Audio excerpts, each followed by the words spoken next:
Here's the show that loves to talk about gadgets and gizmos, from A-Logic to Yamaha, cameras to control panels. You get what I mean. We love talking all things techie. In fact, that's the name of the show. And here is your host, Justin Dawson. Good morning, Amsterdam. This is Justin Dawson for the All Things TechIE Podcast. I'm waiting on the bus to bring me to the RAI. It's just coming up to 8 a.m. It's already raining. So this 22 bus brings me to Central. Then I have to figure out how to get to the RAI from after that. So yeah, that's where we're at. The first day of IBC 2025. It's probably best I don't admit that I went a stop too far on the trains and then went, oh wait, hold on, everyone with their badge pass is getting off on this train station. So yeah, I did end up in Zuid, or I think it's pronounced Zuid. But I'm here now and it looks like the sky is about to fall and it's a very wet day in Amsterdam, but let's make our way to the RAI. Amsterdam, it's been a while. Welcome back to the RAI. This place has completely changed. Oh yeah, over there, see there? The hotel, that wasn't even built back 5 years ago when I was here for ISE. It's a big convention centre and I am early, like it's about 8:30 and I don't know, can I actually get my badge pass yet because I'm not an exhibitor, I'm a media person, but I'm going to go find it. It's only 6 years more before COVID that I've been in the RAI in Amsterdam. I finally found where the media lounge was because this place is like a Tetris block of finding where everything is, and we're along by the IBC Media Gallery, where I have to point out right down here on the bottom row is us, official media partners for IBC 2025, brought to you by Storage and PTZ Optics. Thank you for sponsoring the All Things TechIE Podcast out at IBC 2025. So many areas to go to. I'm going to try and get across to the conference centre now in a moment and have the welcoming speeches to IBC on this Friday morning. I think just by look I found where the conference centre is. Pure luck, pure luck. To the stage.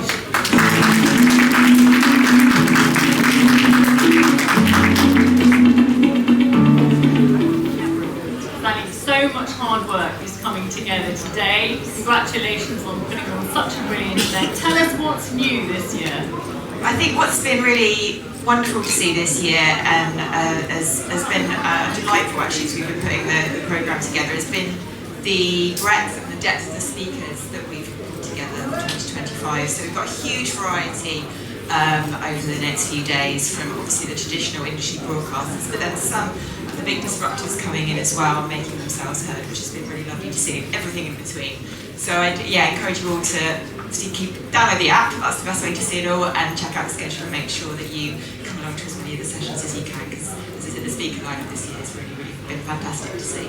And are you surprised putting this content together? I'm sure you were starting to think about it after IBC finished last year, but are you surprised at how much has changed over the last 12 months? Yeah, absolutely, and obviously that makes our job really, really interesting and fascinating. And I'd say we probably could have done 6 or 7 days worth of content, but the biggest challenge is kind of honing it down into just 3 days.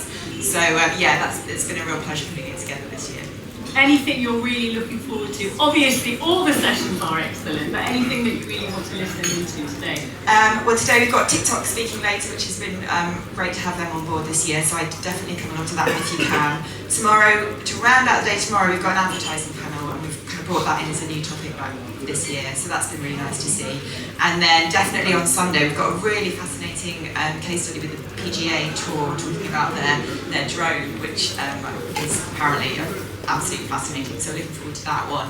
And then of course, don't forget the Technical Papers programme, which is running upstairs. I think they're kicking off at 11, so shortly with a live sports production session, and then they've got a full day of AI content tomorrow as well, and more on Sunday. So your conference partners obviously get you access to all of those upstairs as well, so do go up and check those out. And Sally, finally, for those people in the audience who are here for the first time, what can they expect? I mean, so much. You're going to have a packed few days. Obviously, all of the conference going on over today, tomorrow, and Sunday, but then and you might have noticed there's a huge exhibition outside as well, which I'm sure you can go and get lost in, as everyone does in their first IBC, so make sure you go and have a look at some of the content out there as well. But yeah, I hope you enjoy yourselves. It can all be very overwhelming, but absolutely, fascinating event to do that as well. Sally, thank you so much. Please, a warm round of applause for Sally. So, as Sally was mentioning, we've got a really wide, broad depth of speakers for you today. We're going to hear from all of them in dozens of keynotes, panel discussions, fireside chats, deep tech dives, and they are going to be exploring those 3 IBC pillars, the core pillars of shifting business models, transformative tech, and people and purpose. Today, our focus is on the most influential, creative, and business leaders transforming the industry. So let me just give you a flavour of who you're going to hear from today. Justine Rist, the Managing Director for YouTube France, Grace Boswood, Technology Director, Channel 4, Harish Sharma at Yahoo Mail, Yorit Aringa, Head of Media Partnerships at Snap, Elena Petrova, Head of Group Content and Broadcasting International Business, A1 Group, Liz Rimeska at Sling TV. And we'll be looking at collaboration and partnerships, which is a key theme for both traditional broadcasters and, of course, the disruptors. And then this afternoon, our focus will move to sports. We'll be hearing from Marcus Obadia at Televisa Univision, Prashant Khanna at Geostar, Mansoor Fazal at Sky, Colin Phillips at BT, and then Rollo Goldstav at TikTok. That's later on. And then we're going to close with a session looking at the battle for prominence and the search for growth, called Competition and Differentiation in a Crowded Market. So it's a really action-packed day, and as Sally was mentioning, you're very welcome to join the tech paper sessions. They're taking place just above us here, and you can hear all about the cutting-edge research and insights that are going to shape our industries going forward. Also, as Sally mentioned, if you've not downloaded the IBC app, you can do it now by searching for IBC2025 in your app store. As I said, we really want this to be interactive. We are going to have microphones in the audience, so if there is time at the end of the sessions, please ask some great questions. Feel free to post on Twitter, Instagram, and LinkedIn using the hashtag IBC2025. 7. I thought I was in hall 7, but now I'm seeing things saying hall 1. I don't know where I'm going, but we'll figure out where along the way. Loads of maps to show me up to future tech in hall 14, so that's where we're off to. This is how I feel that I'm going to get lost, listeners and viewers, because ever feel that like you walk down somewhere and you just go, I feel like I'm just after coming back on myself.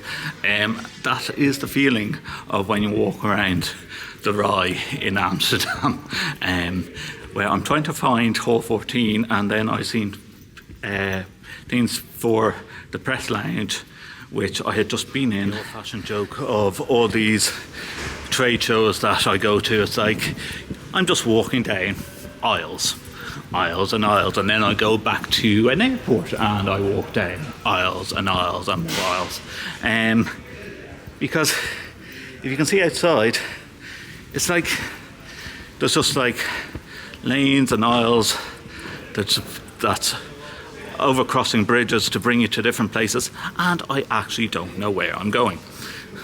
Hall 14, which took me ages to find, so I don't want to leave this area because I won't find Hall 14 again, which is Future Tech.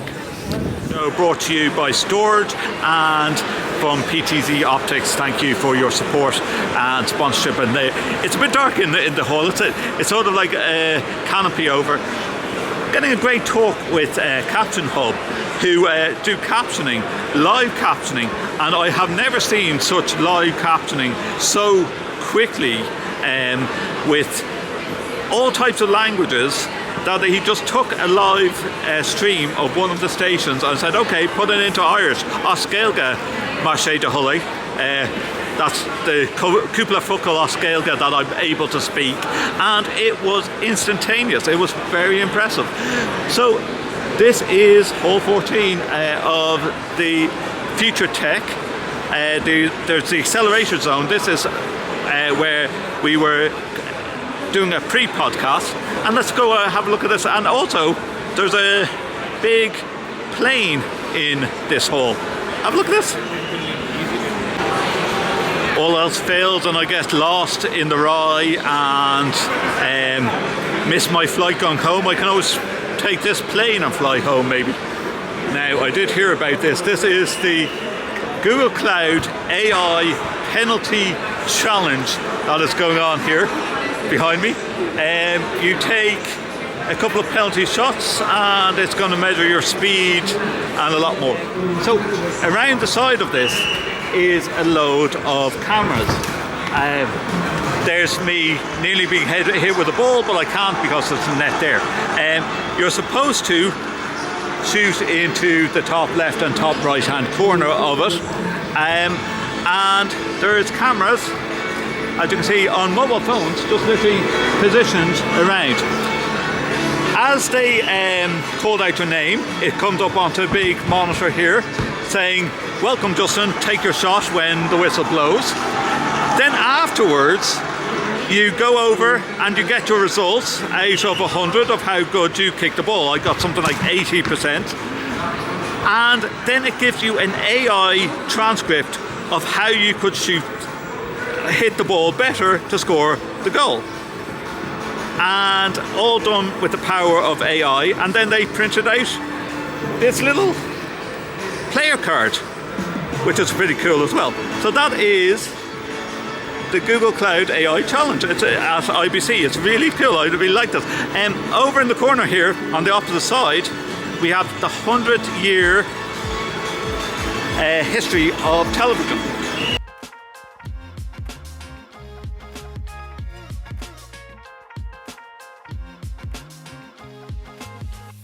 Technology, AI, and media all coming together.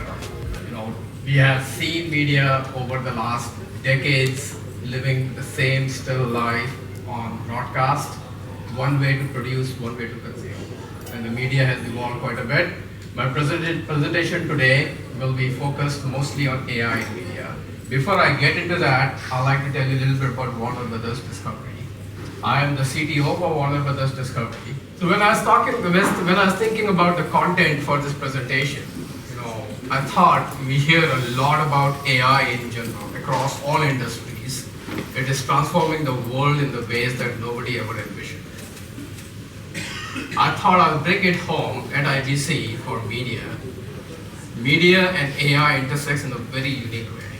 And we'll spend some time talking about that. I'm going to talk about a lot of concepts. These are features which are in our products at different scales. Some are only used for news, some are used for sports, some are used for entertainment. So all of these things are work under active development, some at production scale and some as experimentation right now. What does the content pipeline, the workflow of content in the media company looks like? It starts with production. Entertainment content is produced by studios. We have dozens of production houses that produce content for us. Sports is of course produced in stadiums and sites, live sports, whether it's Olympics or soccer. And the news is of course produced live in studios.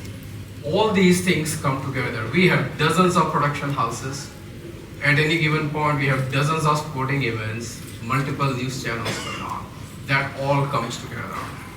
We take a lot of pride in a creator-first company. Our creators are the core of the company. And we let our creation platform, the production, be just their home and let them produce the content. After they produce the content, we go and apply a lot of AI to make the content available to our consumers in different ways. After the production comes in, the semantics or the metadata is the most important part of the workflow. Historically, metadata was about 100 to 200 different attributes about a piece of content. It was a shot, when was the shot, who are the actors, what are the rights, stuff like that. That was useful in the traditional distribution days when we didn't need a lot of information about the show, besides the title and the actors in there. However, with the way the media is consumed on a streaming platform, we have a lot of different opportunities to curate the content, to make the content discoverable, to monetize the content for streaming platforms using additional metadata.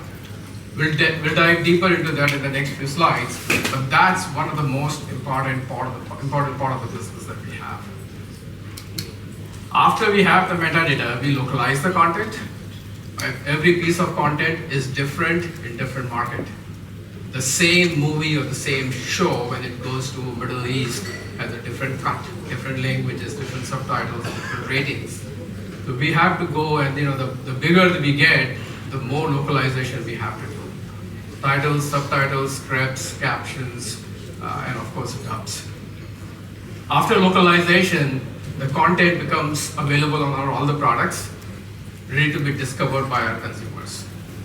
This is the biggest departure from the legacy media, is the discovery. Legacy media had only one way to discover your content, the guide on your remote, and you'll go through the stuff and find it. However, with streaming, there are dozens of different ways consumers find content, and we'll talk about that later on. And then, of course, engagement. Streaming platforms are not passive. So when the content is playing, consumers can engage with the content multiple ways. We'll talk about that a little bit. And of course, monetization. End of the day, we produce the content to make money.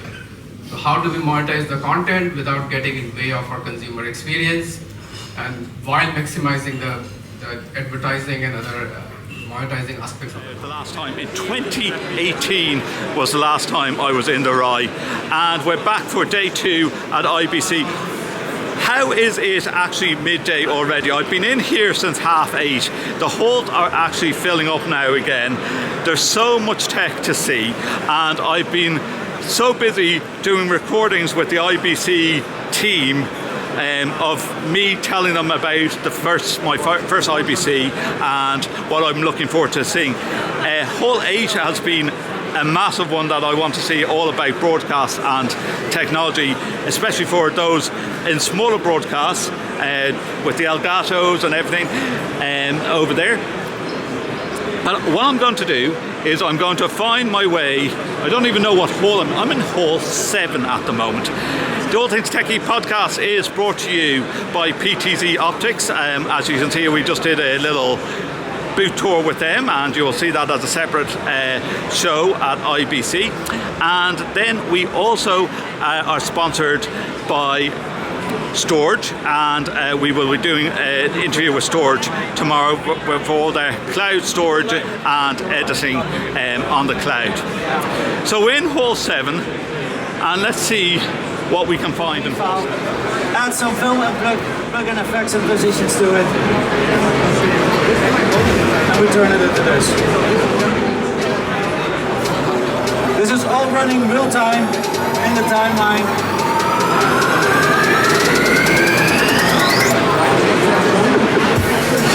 Here you see the clone effects on the left being applied. You can copy any image, animate it out of the box.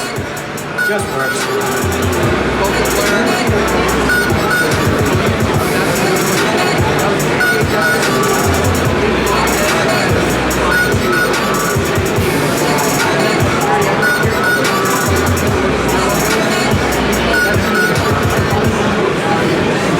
And I'll show you how easy it is to use. So to start with, I can just come over here and I can grab a photo. You'll notice that this has highlighted the in and out range, and I can now take this, and there are insert and overwrite buttons right in my timeline. So now I've just dropped this quote into my timeline.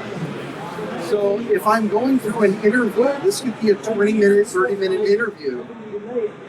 Usually the first thing I want to do if I'm going to build out like a 3-minute segment from this is I need to find all the good bits. What are the quotes I want to use?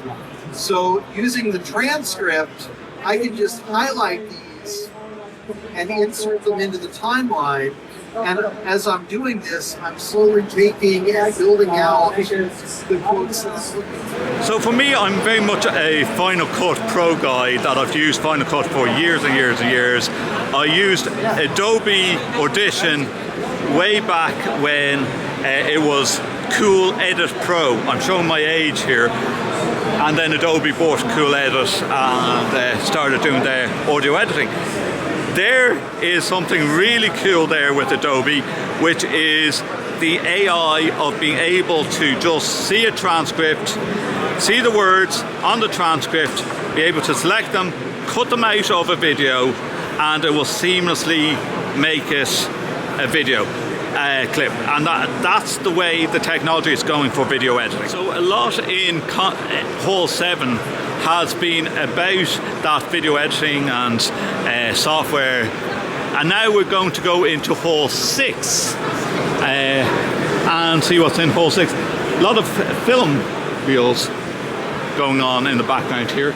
Smart home, we're already starting to see some of the smart home devices accessible on TVs. It's good, and it's a great step. The problem is it's a little clunky, it's very sort of interruptive. You have to kind of stop watching your video, come out, go to a different app, or it's overlaid. I think what we'll start to see more is the TV starts to become kind of an orchestrator of the home and what's going on in the home. It'll start to be more familiar about what your family are doing in the home. It'll start to bring together all of those devices. And I think we'll start to see it being done in a much more intelligent, frictionless way. Interactivity. So again, we're starting to see more and more social. We're starting to see people doing watch parties. We're starting to see voting. And we're really on the cusp of starting to see participatory TV. So less passive TV, less I'm going to sit down and watch something and you're just going to tell me, and it's going to be much more in a really simple way that I as the user can influence what's happening on the screen. I can maybe, and it might be about customizing the ending of stories, it might be participating in sports events, it might be bringing together kind of social experiences from my friends and my family in those spaces. Commerce. So commerce is a really interesting one that has already started to accelerate quite a lot in the TV space. But if you ask most users, it's still a bit interruptive. It's still stopping my experience, making me watch an ad. It's generally still not always an ad that I want to see. So I think what we'll start to see is really commerce that is tied in with the things that you're doing, the things that you're watching. It's very contextual, and it'll be sort of much lower friction. Gaming, again, you can sort of take your TV and you can move out of the video watching space and you can move into a gaming space. I think what we'll start to see more of is a lot more kind of experiences that are all together around. Like every trade show I go to, there's always a booth that's giving massages. So there's massage going on, back massages going on in the background here behind me at IBC. All Things TechIE Podcast, sponsored by PTZ Optics and Storage. Thank you guys for bringing the All Things TechIE Podcast out to IBC 2025. I'm Justin Dawson and my socials is just over my shoulder here. What would broadcast be in today's society without AWS, Amazon Web Services? They have done a full podcast booth over here behind me. And of course AI, generative AI being used in the broadcast. Let's have a look at the AWS. Something definitely to be said about coming outside of the RAI if you want to get around to the other halls rather than walking through a crowd of people, especially when there's 14 halls and you're trying to navigate around. And sometimes it's easier to just go from the outside of the building to get around to a hall, especially when you're thrown in so many different ways of like, oh, squirrel, or ooh, new tech. So there is a lot of new tech.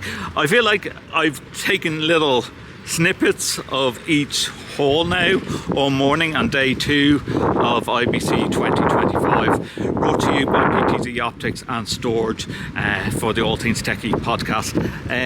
Go now also check out the Accelerator Zone. We did do a bit of that Accelerator Zone yesterday in Hall 14, which is actually just this big gazebo type tent here in the background. Some things of the RAI have not changed at all. Behind me here is Google Cloud doing the Formula E, 2 Formula 1 race cars, for a better word, in the gaming aspect. Have a look at this. something you would not know from just something it did. And it's just for this one application, it's amazing. Imagine it could be used for tennis, for football, for hit the ball 10% harder. Even as far as the business chart, if you didn't understand the business chart, you chuck it in and it would take you simply, So similar to the penalty shootout, it is tracking you across the Formula One course and then giving you an AI result of how well you drove the car. Hi, my name's Will Draffin. I'm the Director of Digital and Future Technologies at the Institute of Cultural and Creative Industries at the University of Kent in the UK. God, that's a mouthful. That is a big title. Can you just do acronyms on those? Well, the acronym's DAFT. DAFT, oh right, okay, yeah, there we go, that works.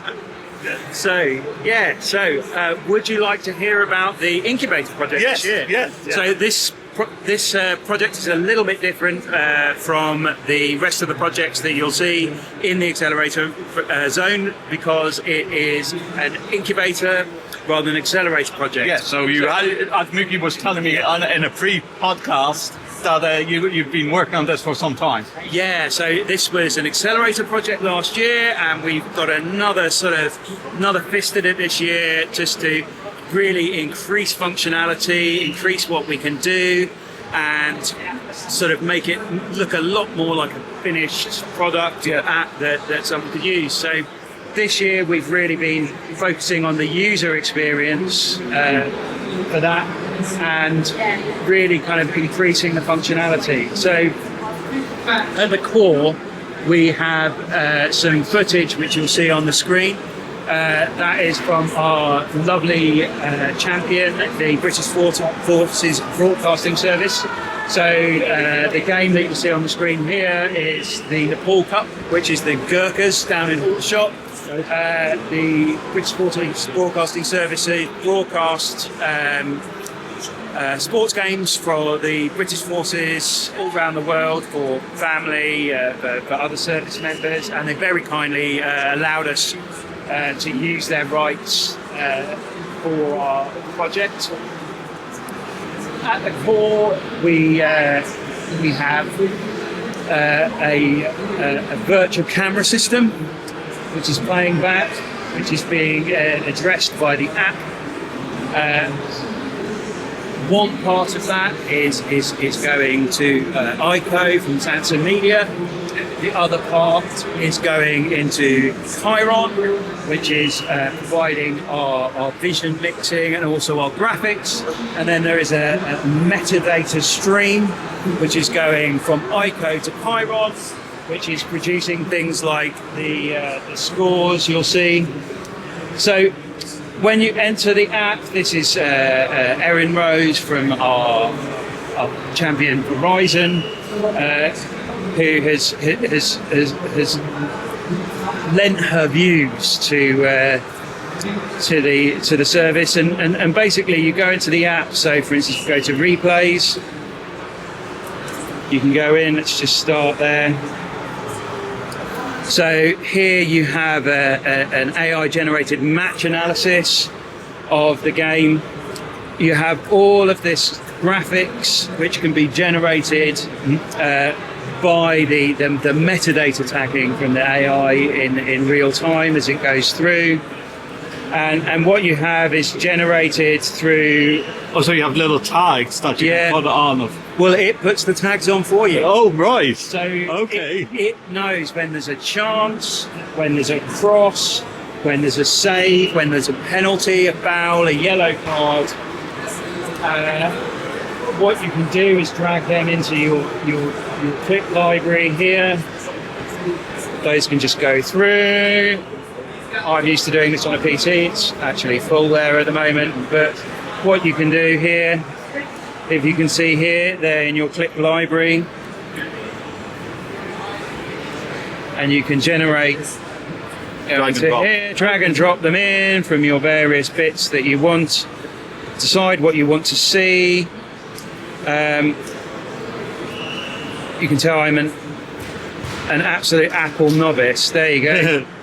So this will sit and generate for you there.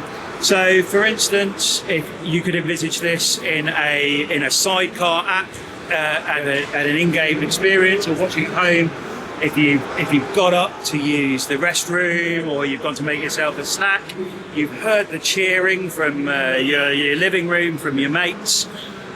You've heard boos. You're like, oh, well, what's happened? Yeah. While I've been gone for 5 minutes, you can go onto your second device. You can create your highlights reel. It's going to take a couple of minutes to generate.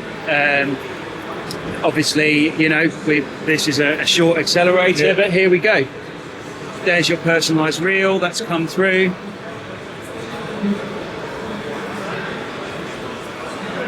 And there you'll see it will generate all the clips that we've selected into just a recap for you. So you can see what you've missed. You can copy the URL, share it. You can share it to WhatsApp there, share on Facebook. You can create a reel. If you want to sort of josh with your friends, you might see someone they liked done 5 fouls. You can put it in a reel, send it to them, and go, why do you like him? He's just hacked the legs off 4 guys today, and really create that super personalised experience for everyone in watching their sports. So this is of course trained on football for this experience, but it needn't be. You've also, as well as the analysis, so you can AI of the question. You can ask questions, so you can type your own questions. We've just got some suggested ones there. That's just a little snippet of what this technology can do. But of course you're using a lot of AI there, but how does it know each one of the players and when you're picking the players in that list, and how does it know that it's zooming in on that player? So that is the metadata that is tagged on when it's trained. The AI is trained on the footage. Which means that it can quite rapidly create that, because it's not having to run every time. It's very fast and very accurate on the approach. Yes, we can see. I mean, when my colleague Vebs is free here, he will be able to tell you more about that and about the accuracy levels they are achieving on first pass. So if you look at football, aka soccer. Yes. Hello, people from America. So in the game, in European football, if you look at the events, there are key events such as goals, penalties, free kicks, sliding tackles. Mm-hmm. Those are the ones which are late 90% of accuracy. Mm-hmm. And our partner ecosystem has a very high accuracy on those, so we are almost guaranteed. But there are events such as long pass, assist pass, or assisted goals, which are subjective. Yes. Okay. To the just like beauty is an eye of behold. Yeah. So that event who actually assisted on the goal many times, it's sometimes subjective. So those are the minutes that it's on case by case basis. If it's a top tier league, Premier League, La Liga, and those the top tier. You are doing a better analysis than VAR in the current Premier League. I'm going to say that myself right now. You can shoot me for that comment, but you're doing it better. Because this is all we have. Here's the thing now on that approach. This is like, rather than doing everything, I'm Bets. I was in Microsoft before, looking at media entertainment gaming. Now I'm doing transfer media board director. So when you're doing a lot of things, then there's a lot to talk about, but this is the only thing we do, and we're quite passionate about it. It's fantastic, Going back to the question, so if these are the key events such as goals, penalties, then it's very high accuracy. You're looking at somewhere between 95% to 99%, or 99.9%.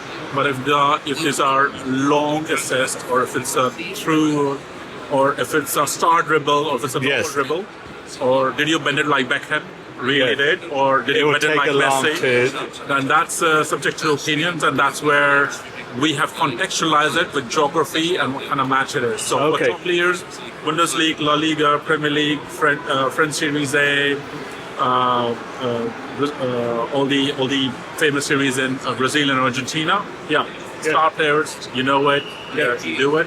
But when it comes to the low tier series, that's where you don't know the players, so that's why there's a low accuracy. That's how it differentiates. Well, it's a fantastic project. So, how many you have Channel 4? You have a lot of different sponsors and champions with this. Where do you see the next step is going to be? Next steps over here right now is there is a part of it that's on this part of productization. Yes. So we are taking orders. Just go to webs, punch on Sky Sports. Are you listening? Yeah. Okay. Yeah. So go over there, and we are taking orders for this product. So we are actually going to go live. Some part of this solution is in early trials with world's biggest, largest brands that you can think of. Yes. Yeah. And other sports. So we're gonna go deep. As you talked about the accuracy on long assist and all that, we want to make sure this becomes the most trusted AI for sports. Yes. Because Gen AI is not equal to trust. No. From the philosophy point of view, it has to be the most trusted AI for sports. Yes. That's what we all want to be. And in terms, so we're going to go deep. We want to make sure that we take nitty-gritty nuances, we make sure of that. And then we're going to go wide in different sports. Yes, yeah. That's the idea. Yeah, well, like you have your work cut out, even just getting one sport like football with all the different slide tackles, headers, and everything that's going on in that sport. We have it in two sports that only saying thanks to BFBS. Yeah, using football over here, but this also works for cricket. All right, okay. Yeah, cricket may be a bit of an easier of a speed. No. Okay, I don't know enough about cricket. So if you look at in terms of the complexity, then you have American football, rugby, and cricket. And here is the reason why, and baseball. And here's the reason why. Football, aka soccer, is a fixed format game, 90 minutes. It's done. Yes. No matter where you play in the world, it's still 90 minutes. Yeah. Right? Okay. And yes, there are differentiation between players on the stadiums. The variability comes between formations, who is attacking when they are substituting, and who is on the transfer. Okay. But when you look at cricket, every time there is a ball, it needs to hit the surface. Okay. So you have to the humidity of pitch. Okay. At that particular time, the wind speed. Right. Who is throwing it versus where the ball has gone. We are tracking approximately 150 different parameters at the same time. That's insane. We only track football only requires 47 parameters. Wow, okay. That's why, and if you look at American football, depending on what yard line you're on, you have to have different playoffs. Yes. Yeah. So those are the complexity when you're doing rugby and we're doing scrum. Yes. There is no camera underneath. Yes. There's no camera under there. Yes. So you don't know at what strength the scrum is moving. Yes. You can say it's a combined horsepower of 20 horsepower if somebody's applying scrum. Yes. But you don't know. There is no way to know that data. And how many is in your team then that's working together? Like there's 3 of you, 4 of you? There is a lot of us. There's a lot of you, yeah. Truly international team as well, like trying to arrange meetings to everyone's time zones. Yeah. A lot of very talented people who are travelling all over the world. This might be a wonderful moment just to introduce Ben here from British Sports View. Tell them the right to really kind of the hardest bit about getting any of these projects going, especially in sports. So I don't know whether you want to tell us a little bit about listen, we're a broadcaster to the armed forces all around the world, the UK's armed forces. We film a lot of sport, we film a lot of football, of them kicking balls around in different places, and of course the fandom in the armed forces is pretty full on. You're supporting your friends in different regiments or your regiment. And so we've actually been able to support this project by offering our broadcast content straight into the project and allowing them to analyse it. It's been amazing, and one small opportunity for a grassroots broadcaster like BFBS to get in the hot seat of the next bit of technology. So yes, it's fantastic for us. Well, guys, thank you so much on this. I really like the project. It's something that you can definitely see there's a need for, and it's going to grow. Yeah, I think we're all really excited by the possibilities of sort of hyper-personalisation like this. I think you are looking at, the future or the now of your second screen interaction with sport. I think it's been a really exciting journey with all these guys. Thank you so much, guys. Thank you. Good information. This is Lithuanian already here on the screen, isn't it? And how good is it? It's good. Thumbs up from Lithuania, ladies and gentlemen. Another country is choosing and selecting video taxi. Yes, this is what we do. We do live translation for your program, for your content in real time. And we had so many countries so far. We had India, we had Croatia, we had Lithuania, we had Egypt, we had Iraq, we had in Saudi Arabia, India, of course, UK, Italy, France, Greece, China, Japan, yesterday, and more languages are bound to come. Take out your smartphone. Do you have a smartphone?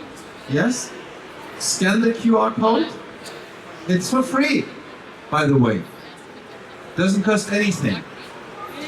Check yourself with your smartphone, this QR code, and then select the language you like most, and this is being translated. That is really cool. That is live AI closed captioning and transcribing into many different languages. I put in Irish, hooked up to my phone, and was able to see the script. And you can also link up your Bluetooth headphones and listen to the translation. That could be used in a lot of different environments. Every morning at IBC 2025, that at 9:30 on the dot, an intercom goes over. It's like, welcome to IBC 2025. It's a beautiful day outside, and so forth.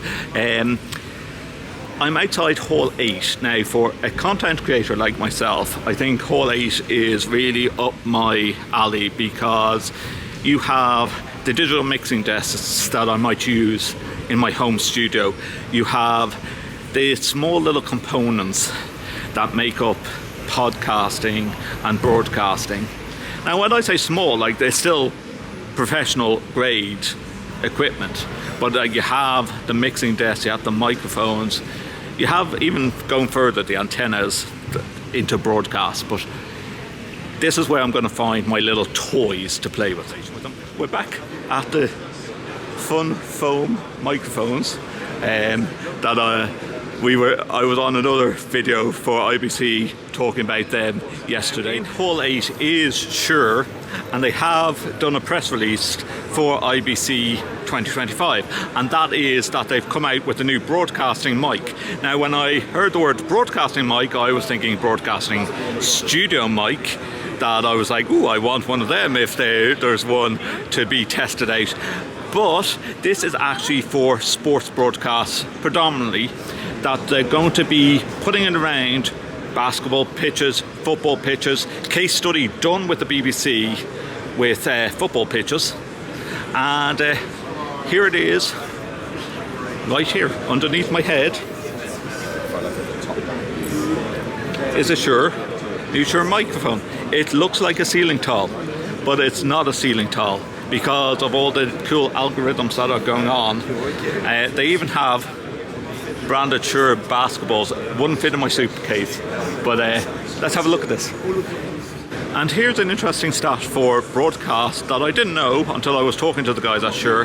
For UEFA rules, they have to have up to 12 microphones around the football stadium, and this, with the lobes moving so quickly, will allow them to less equipment around the pitch. I think we're getting to a stage where, the broadcasting disruptors and audience content is you will be able to choose what you want to view and what you want to listen to. Sort of like the watch parties, but you will be able to select the players in the future of who you want to watch, who you want to listen to. during a sports game. I've made it into hole 11 where SmallRig is. It's a little quieter than yesterday because it is Sunday morning. They're doing a transformer Scalextrics track where you have to bring up the tripod, attach the camera, take a photo of the Formula 1 cart, and doing it all less than 5 seconds. I got 12 seconds on roll. So this year we bring the new range of the products for iPhone 17s, which is just released to markets, and we are really following them closely. So this year we bring the new things, new stuff. The cases. Actually, the cases is this case is could have the plate on it, and by that you could attach lots of different lenses and filters. In the meanwhile, the lenses this year we just gave this the stand. You can just vertical and let's get to stand on the desk. All right, here. So we got different colors, white colors and black colors. And when you use the case, this year we got a new grip for it. You can easily to take it off, and you can easily to put in. And the grip has a battery built in, and it could give the phone's power. In the meanwhile, we have the different features on the grip, the click shot, and also the zoom in, zoom out, and the brightness and dark. And you can change the real camera and the selfie cameras here. You can see here, this 2 times lenses here. That is based on our plate. It's a T-mount. We got different mounts here. Yeah. So very easy. So very easy to make your daily phone case to be like a camera case, camera experience. And also this year we have our new iPhone 17s, the cage kit for some serious shooting. And when you're shooting something, you need to take some long time. So this year we bring a new thing, very powerful. We call it the 3-in-1 modular. It's a cooling fan and the battery built-in, and also the hubs. So that will help our creators and the long-time video shooting creators very well. It's interesting to hear that you're producing primetime news live from mainstream TV channel on a tool like vMix. I mean, does that mean? Where does that take us? Because we're surrounded by sort of 14 halls of technology. If what you're saying is actually you just need a bit of software that costs less than $1,000, where does that leave us as a tech industry? It's a really good question, because I think our Overton window is opened in terms of the kind of technology we're open to. The reality is, for that same customer, we are currently installing a new control room with a big 4ME switcher in it, which has been a big project for us. We're very excited about it. That switcher will deliver real value to that customer through really smart IP integration, network level integration to devices. So we are still in the 4ME mix again. But at the same time, for that same customer, we've been able to upgrade the disaster recovery provision, where they're not going to build a second version of that control room, with vMix and our ability to integrate vMix to a broadcast tech stack. That is a really compelling offer for them. It's not that vMix is now better than a 4ME switcher, because I can happily defend that we're invested in both. Yeah. We have to have teams that are smart enough, and technology leadership that's smart enough, and technical systems that are flexible enough to allow us to be able to blend, because that's what our customers need from us. So it's common infrastructure that lets the content be shared, and then it's the right tools for the job on top. Yeah. Now, we talked a lot about the news production side, but as we mentioned in the introduction, ITV's remit is much broader than that. You also have big production and post business. What are the sort of changes you're seeing in the tech stack there? Yeah, the ITN and ITV, it's a complicated relationship. Sorry, my parents still think I work for ITV, and I've been there for 25 years. So. My slip up.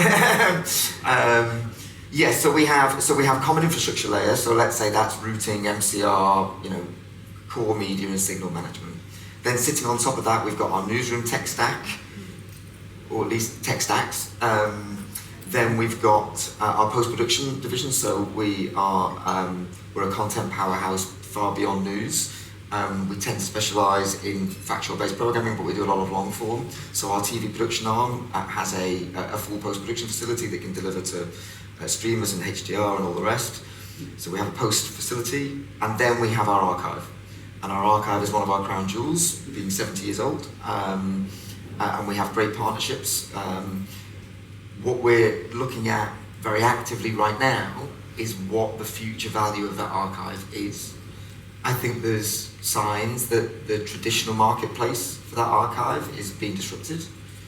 But equally, there are new opportunities, whether it's training for AI models, whether it's programmatic sales. What all of those things need is an archive with which we have a better understanding of and that we can move more quickly. So we're looking at how do we better enrich our metadata, and obviously AI is a big part of that conversation, ideally from the point of ingest. And then how do we deliver archive not to a single customer who wants to buy this 10-minute clip to use in their documentary, but potentially delivering a much higher volume, smaller transactions, and that's obviously not how we're currently set up. So the archive is a really big focus for us.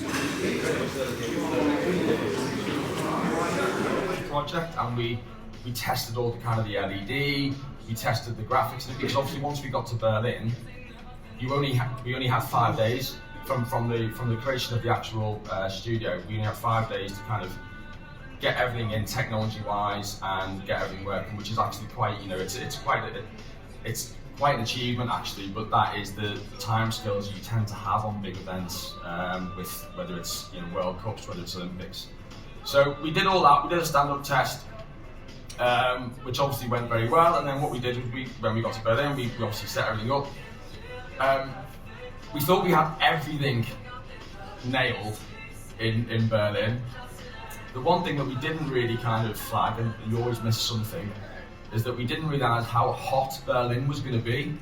And actually, the LED floor on the terrace, we found very quickly after a couple of days that literally it was overheating, like huge overheating. So we had to get an air conditioning unit built in to actually pump AC under the tile. So things that I never thought I would ever have to be involved with, but that's the sort of thing that when you're doing these projects, there's all these little things that come up with it. Just a quick one on the inside studio, and the whole idea for the museum was, as I say, is the history of Berlin. But what that gave us the ability to be able to do is that we could do our AR graphics within those kind of museum settings, as if you were looking almost through a window. So that, in effect, that's in a nutshell, that was Berlin and Euros. So I've just walked out of the RAI, just walked out of Hall 14, Sunday, just gone 2 p.m. It feels that, like, unless people are out having lunch, the crowds are slowly depleting. Even though there's another day left of IBC 2025, it feels that it's getting a little bit more quiet around compared to Friday and Saturday inside IBC. It's been such a fun conference. I could listen to loads of talks on the way broadcast has been done, and I could have sat in all those talks because there were so many different ones, including ITN, the CTO of ITN, talking about 70 years of ITN and digital transformation, seeing products and software that is disrupting the whole industry, dubbing using AI, which makes things a lot more easier than finding a language translator, and even having the emotions in the dubbing for content creation, including cartoons, children's animations, or if you are even doing an action movie.